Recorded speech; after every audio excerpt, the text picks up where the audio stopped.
आज चाहिँ यहाँ म्याच हुँदैछ हाम्रो अछाम जिल्लाको सबैभन्दा ठुलो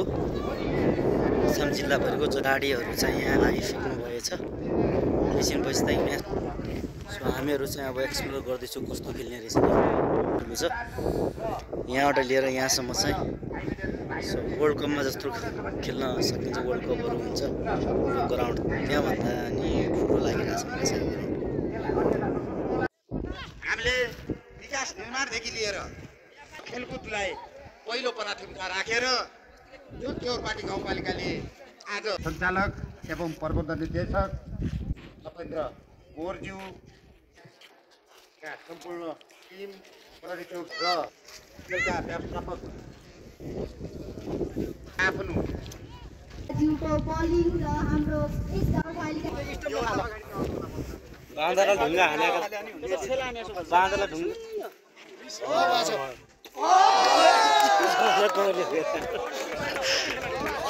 ल चौका चौका पनि रहेका छौँ र तपाईहरु